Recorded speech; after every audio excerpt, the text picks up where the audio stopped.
Hi everyone! Good morning! I'm back! This is Sam Brusas and welcome back to my YouTube channel. Oh my gosh! This is it guys. Pag-uusapan natin ngayon, maging conflict kaya sa kanila to, kung ano to at sino to, yan ang tatalakayin natin ngayon. But before anything else, hello Philippines and hello beautiful people!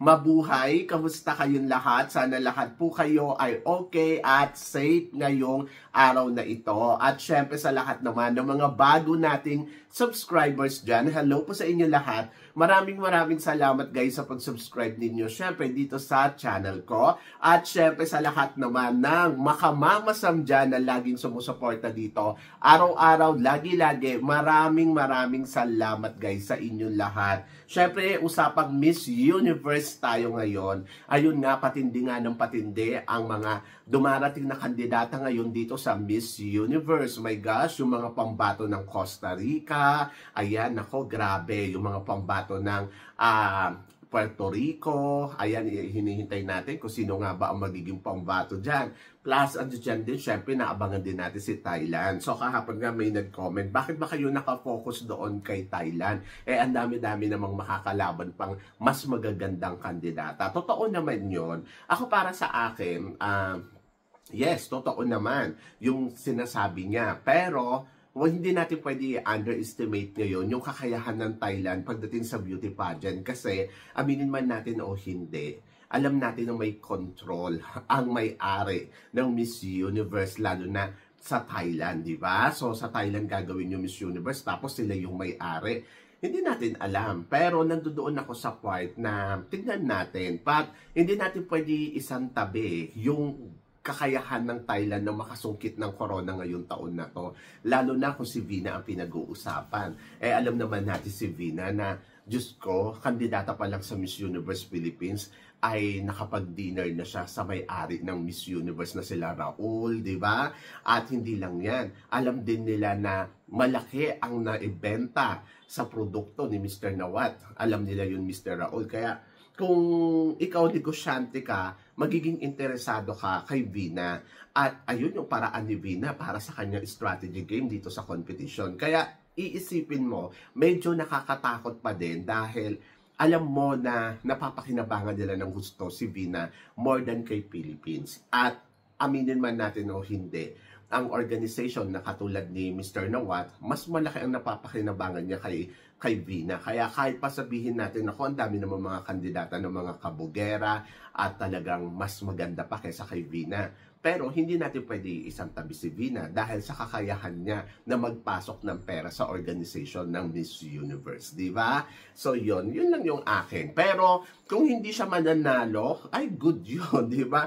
Good yun. Kung hindi siya mananalo Miss Universe, pabor sa atin yun. At doon natin makikita kung gaano nga ba ka-fair ang organization na to kapag hindi nila pinanalo si Thailand ngayong taon na to. Lalo na nakapagpasok ng malaking pera. Pero kasi may banta din kasi yung organization ng Miss Universe Thailand na from Saraburi na gagawin nila ang kanilang makakaya para lang makuha ang corona ng Miss Universe. At mapera sila. Kaya nilang gawin talaga yung lahat ng mga bagay. Kumbaga, pag may pera ka kasi, kaya mo gawin lahat, di ba? So, yun. Kaya, tignan natin. Kaya, doon sa nagko-comment na, ay, nako, mama, Sam, huwag kang mag-focus dyan kay Vina. Hindi natin pwedeng sabihin. Kasi, aminin man natin o hindi, si Vina ang isa sa mga pinakamalaking tinik sa kandidata ng Miss Universe kung sakaling siya ang magiging Miss Universe Thailand, di ba? So, yon. At eto, may second question tayo dito. Sabi kan mula kay Asin Finland. So sabi niya, about sa opinion mo sa possible effect ng Miss Universe 2025 na conflict ng Cambodia at Thailand. Ayun. So, ano ba ang magiging conflict nito sa competition ng Miss Universe? Or eto bang si Miss Cambodia ba ay makakalaban pa ba? To be honest, yung nangyayaring dito, tension, hindi naman siya sa Bangkok. Maayos yung Bangkok at yung Bangkok ay tahimik. At yung Miss Universe gagawin sa Bangkok, I think yung protection, wala namang dapat ipag-alala ang mga kandidata na darating dito sa Bangkok, Thailand. Actually, pinalala lang ng social media yung yung sitwasyon But nandoon na may nangyaring insidente na ayun nga, na sabugan ng pinasabog ng Cambodia doon sa border. Ang border dito medyo malayo sa Bangkok at hindi siya, parang feeling ko, syempre ang mga kandidata naman na magkukumpit sa Miss Universe ay doon naman sila sa safe na lugar dadalhin, di ba? And then syempre may signal na yan dyan na yung protection ng mga candidates. Kaya wala tayong dapat ipag-alala. And then, doon naman kay Miss Cambodia na postpone nga or suspended ang kanilang pageant na dapat nga naganap nga this coming Saturday. Pero dahil nga kahapon yun, di ba? So dahil nga sa nangyayaring tension ay pina-stop na muna yung pageant. Kumbaga parang pinagpaliban.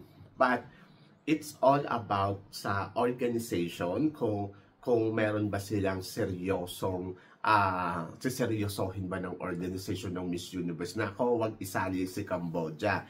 Makaka-apekto kay Miss Cambodia kung sakali. Pero depende yan.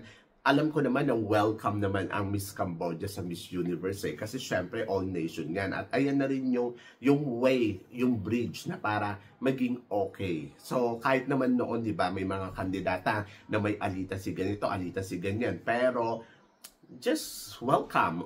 Welcome welcome pa rin sa Miss Universe. At wala naman siyang kinalaman doon sa away-away ng mga bansang yon. Kaya lang, hindi talaga sila yung nagsasama o nagkakausap. Pero parang feeling ko welcome pa rin si Cambodia sa Miss Universe. Ngayon, kung halimbawa yung organization ng Miss Cambodia, siseryosohin niya yan at siya mismo ang magdi-decide na hindi ako magpapadala ng kandidata dyan sa inyo dahil sa Thailand gagawin ang Miss Universe, doon palang magkakaroon ng conflict. Di ba?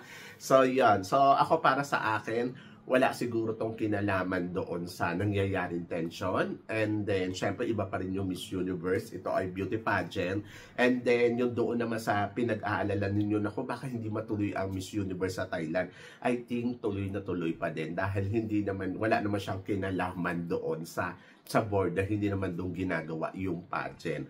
Baliban na lang kung halimbawa ang pageant ay ginawa sa Sisiket, kung saan isa sa mga probinsya na doon nangyayari ngayon yung problema. Pero kung dito sa Bangkok, syempre yung siguridad ng mga candidates ay talagang mapoprotektahan niya ng bonggong-bongga. Kasi bago naman sila makapasok dito sa Bangkok, Diyos ko, naharang na sila doon sa Kaya nga sabi ko, sana wag nang lumala ang tension. Sana mapag-usapan na ng maayos na hindi nakakaapekto sa mga susunod na event na mga beauty pageant dito sa Bangkok, Thailand. So, yon. So, tuloy pa rin. Show must go on. Ganon. And then, sabi ganon, mula naman kay Easy Life PH, sabi niya, Mama Sam, bet po ba ng mga Thai si Atisa? Ano po kaya ang nangyari na sa offer ng Thai designer to dress her for Miss Universe Bangkok, in Bangkok?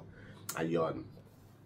Nabalitaan kasi natin to after ni Atisa na manalo ng Miss Universe Philippines. Yung mga ibang Thai designer nag-offer sa team ni Atisa na willing silang damitan si Atisa manalo for the Miss Universe. Para sa akin, bongga yan. Kasi syempre, alam naman natin ang mga design na gown dito ay talagang panalo. Siguro, appreciate yun ni Atisa. Pero dahil may mga designer din syempre si Atisa, kaya magpo-focus sila syempre sa Filipino designer kasi she's Miss Philippines. And then, ako para sa akin, kung a-accept yun ni Atisa, okay lang. Kung hindi naman, better. Kasi para sa akin, sa organization mismo ng Miss Universe Philippines, dapat manggaling ang mga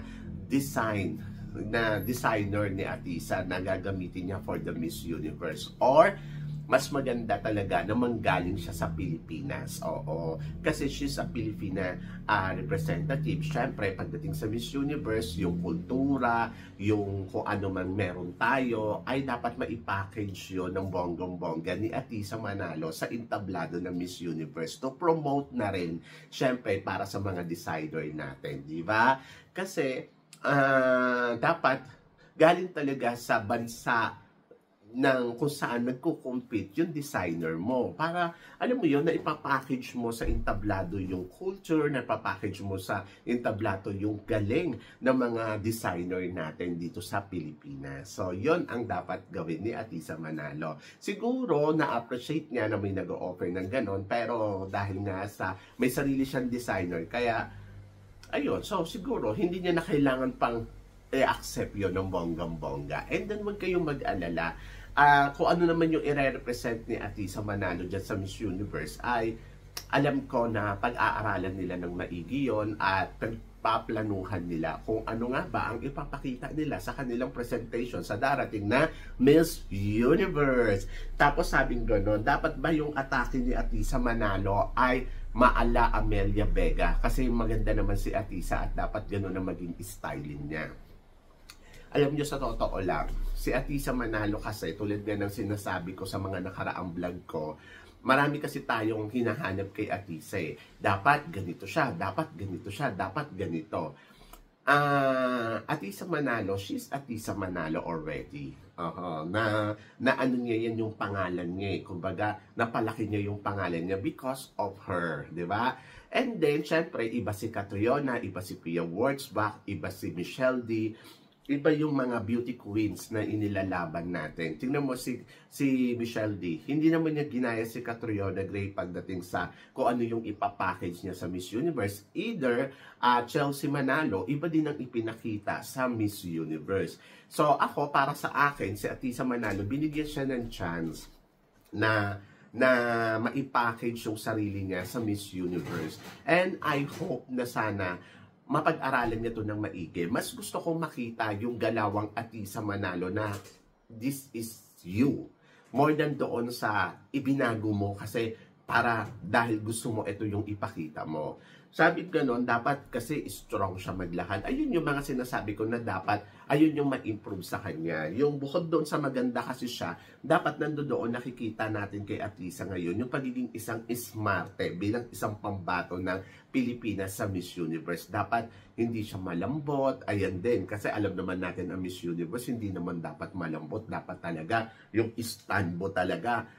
Alam mo yon na smarte ang datingan mo. Plus, nandoon yung ganda mo. At ayun sana yung mabago ni Atisa sa kanyang transformation. Kasi si Atisa kasi parang kikay-kikay yung dating. And then ayun, medyo doon, hindi talaga sumasan-ayon doon sa kanya.